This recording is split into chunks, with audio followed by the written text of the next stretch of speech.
y a une maladie qui détruit ton cerveau et 20% des Français la contracteront un jour. Vos proches en ont même peut-être déjà souffert et pourtant vous la connaissez très mal. Cette maladie, c'est la dépression. Comment la dépression transforme ton cerveau? Contrairement à l'idée reçue, la dépression ça n'a rien à voir avec un manque de pression. Ça vient du latin et ça veut dire enfoncement comme un trou. Et le trou c'est pas une métaphore. La dépression va littéralement faire des trous dans ton cerveau. Regardez la différence, des zones ont carrément changé de taille. Le problème va commencer ici, l'amygdale. Un cerveau archaïque qui gère la colère, l'agressivité, la peur, le stress, ce qu'il y a de plus animal en toi. Si on te le retire, tu deviens tout docile et gentil, tu ne comprends plus le danger, la rivalité, la tension sexuelle, tu deviens inapte à survivre au danger.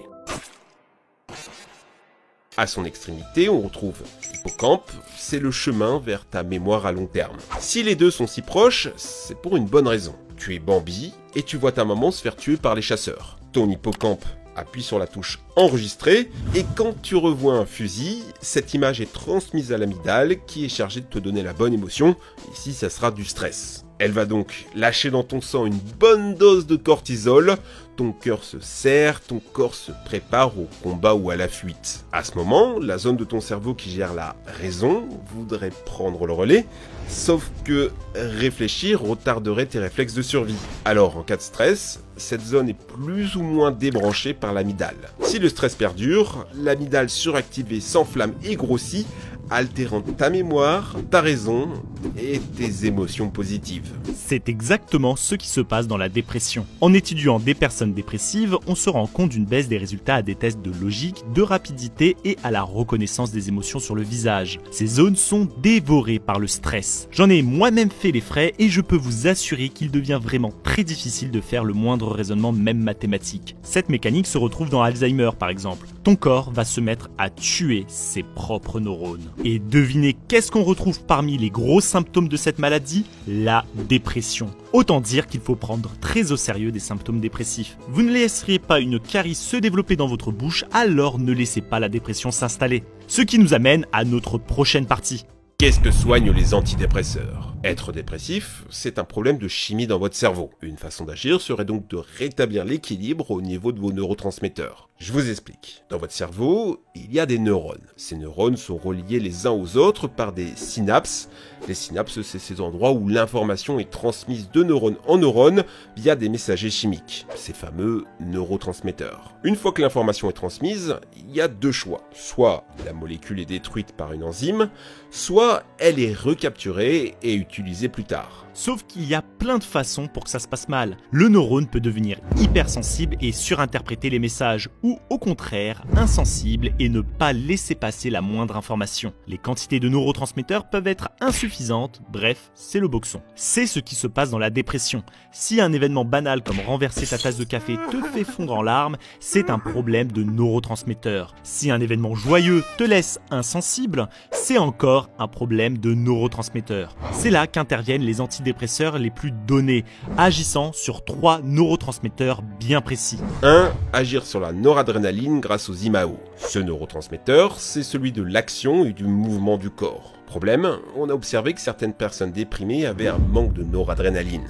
On a trouvé une astuce, inhiber la monoamide oxydase. Normalement, c'est l'enzyme chargée de détruire la noradrénaline pour l'éliminer des synapses. Sauf que là, on en manque, on en a besoin, donc on va plutôt essayer de limiter sa destruction. Le problème, c'est que la monoamide oxydase agit aussi sur le découpage d'autres molécules, par exemple les thyramines. Et les thyramines, c'est ce que tu trouves dans la viande ou le fromage.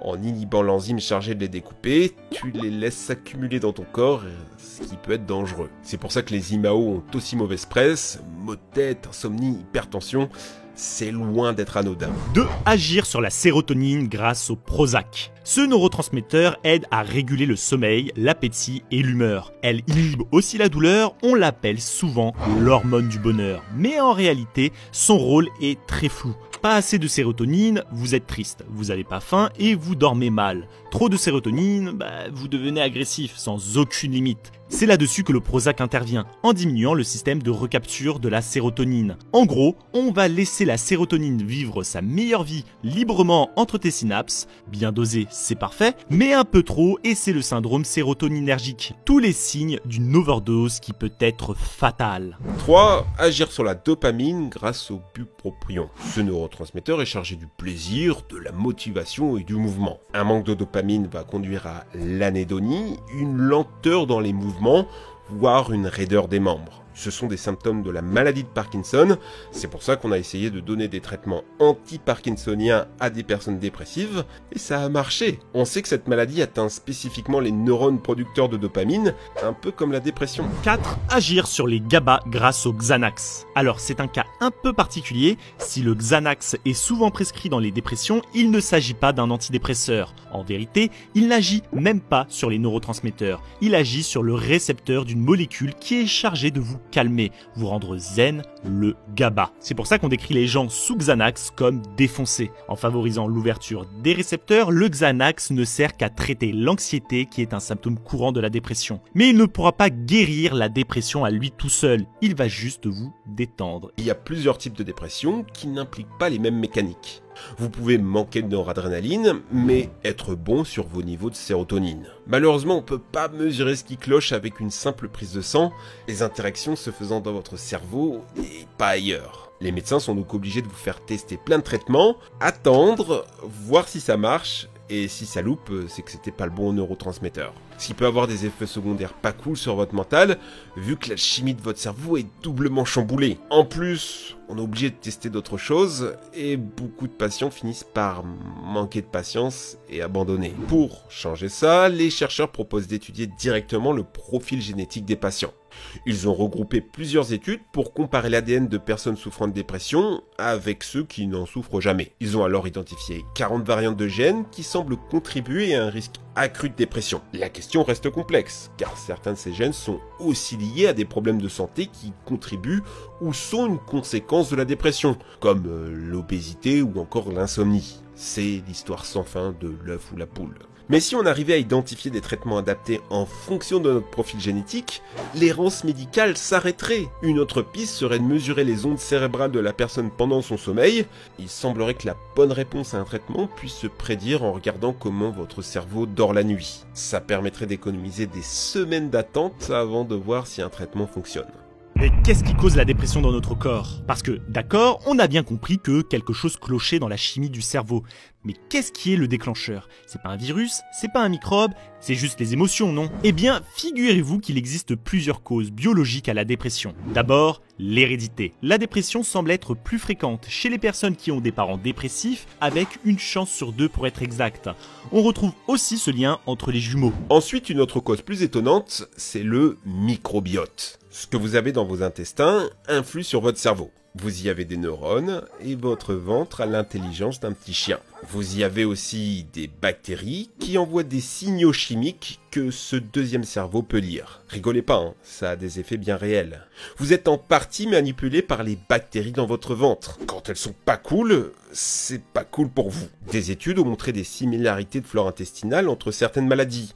On retrouve les mêmes bactéries chez des personnes atteintes de schizophrénie, bactéries qu'on ne retrouve pas chez des personnes non malades. On a fait le test en laboratoire en prélevant le microbiote d'une souris stressée pour l'implémenter sur des souris normales. Devinez quoi ?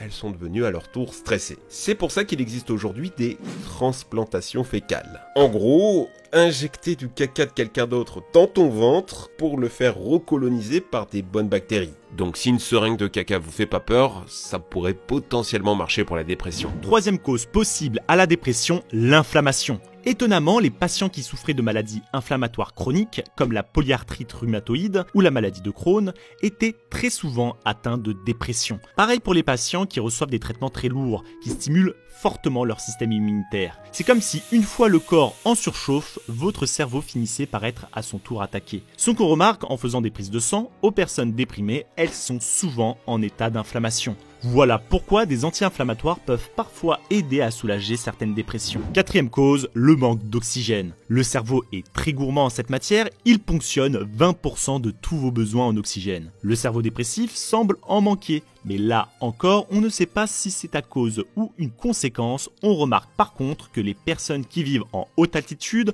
où l'oxygène se fait rare, sont plus sensibles à la dépression. C'est pour ça que certaines études, un peu controversées, conseillent des séances de respiration et de yoga pour réduire les symptômes dépressifs. Ces 4 causes ne sont qu'une parmi tant d'autres. On aurait pu citer le manque de luminosité qui agit sur nos taux d'hormones et de sérotonine, l'excès de stress qui augmente le taux de cortisol et l'inflammation. Oui, pour guérir de la dépression, il reste important d'assainir son environnement social, faire du sport, aller au soleil, bien dormir, améliorer son alimentation et assainir ses relations. L'approche purement médicamenteuse ne marche que dans 40% des cas, mais voyez au minimum les antidépresseurs comme des aides pour retrouver l'énergie d'entreprendre ces changements s'ils sont possibles. Pourquoi la dépression a-t-elle été gardée par l'évolution ? On pourrait se dire que la dépression est un phénomène nouveau, provoqué par nos modes de vie contemporains. Mais non, elle frappe toutes les civilisations, à toutes les époques. Les anthropologues en ont retrouvé des traces partout, même chez les Indiens Guayakí du Paraguay, un peuple de chasseurs-cueilleurs qui vit isolé dans les forêts tropicales.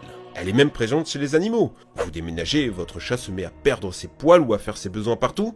Passez voir votre métaux, il y a des chances que vous repartiez avec une ordonnance d'antidépresseur. Dans les années 60, une expérience psychologique assez choquante a été faite sur des chiens. Le but, c'était de mettre en évidence l'importance de l'environnement dans l'apparition de la dépression. On met un chien dans une cage avec un côté électrifié et un non électrifié séparés par une barrière.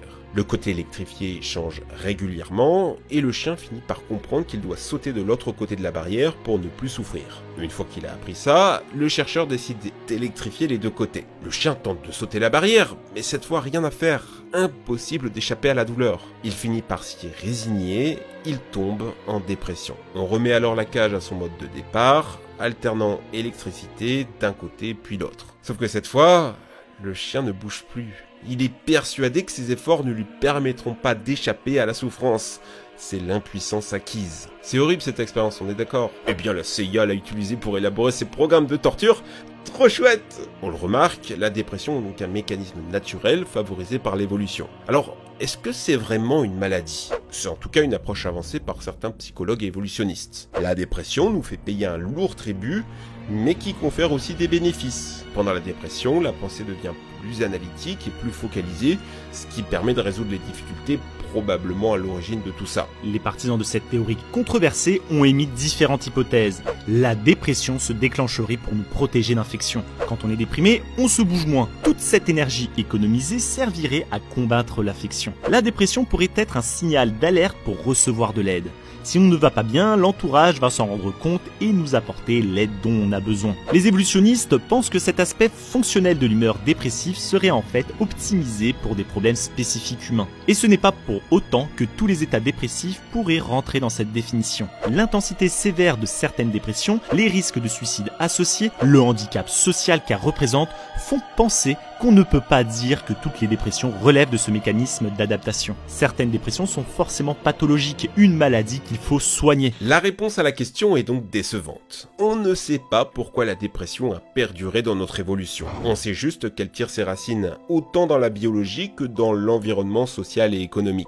Magique, diront certains, multifactoriel, diront les médecins. Si vous n'avez jamais été atteint, c'est difficile à comprendre. Comment peut-on devenir si triste et mou alors que la vie est belle et qu'il suffit de se bouger? Eh bien non, le cerveau n'en est juste pas capable. L'être humain n'est pas un être de raison pure, uniquement mu par sa volonté. Il est soumis à la soupe moléculaire à l'intérieur de sa tête. Vous pouvez le comprendre. Essayez de résoudre un problème de maths après 48 heures sans dormir, on aura beau vous dire « vas-y, bouge-toi », la lourdeur dans votre tête est bien réelle. C'est pour ça que plein d'initiatives sont là pour vous aider. En tapant « dépression » dans la barre de recherche Instagram, on vous redirige vers des services d'écoute. On vous donne des conseils pratiques pour ne pas faire de bêtises. Il existe même des applications en IA spécialement dédiées pour soutenir les malades. La stigmatisation de cette maladie aujourd'hui empêche beaucoup de gens de se faire soigner. Alors si vous souffrez, appelez de l'aide, faites-vous accompagner, vous avez le droit d'être malade.